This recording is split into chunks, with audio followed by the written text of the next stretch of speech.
ভোজন রসিকদের কাছে এক পরিচিত ও প্রিয় নাম রামু চা বাগান। ঘরোয়া পরিবেশে স্বল্প মূল্যে মানসম্মত খাবার পরিবেশন করায় দিন দিন জনপ্রিয় হয়ে উঠছে এখানকার রেস্টুরেন্টগুলো। এই ধারাবাহিকতা এবার চা বাগানে নতুন মাত্রা যোগ করতে যাত্রা শুরু করলো শীতাতপ নিয়ন্ত্রিত দ্য হালাল ফুডস গ্যালারি এর দ্বিতীয় শাখা। রামু চা বাগান স্টেশনের উত্তর পাশে বিসমিল্লাহ তন্দুরি টি হাউস সংলগ্ন স্থানে সোমবার বিকেলে দোয়া ও মোনাজাতের মধ্য দিয়ে আনুষ্ঠানিকভাবে রেস্টুরেন্টের উদ্বোধন করা হয়।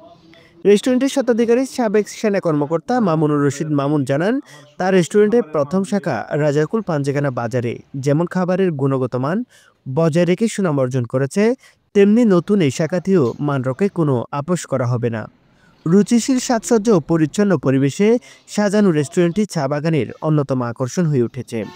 এখানে থাকছে ভোজনপ্রেমীদের জন্য বিফ বিরিয়ানি, মাটন বিরিয়ানি, কাচ্চি, দেশি মুরগি, হাঁস, টার্কি, কোয়েল, কবুতর, গরুর মাংসের কালাভুনা, সাগরের তাজা মাছসহ হরেক রকম মুখরোচক খাবারের আয়োজন।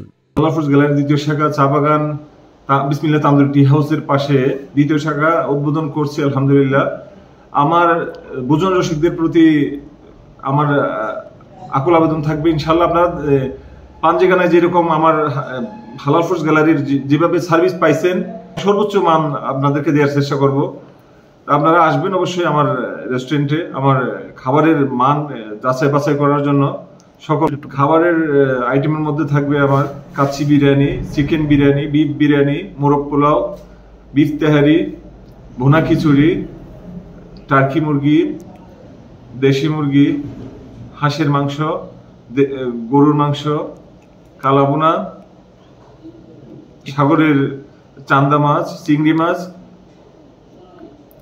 লবস্টার, এই সমস্ত আইটেমগুলো আমি সবসময় রাখার চেষ্টা করবো ইনশাআল্লাহ।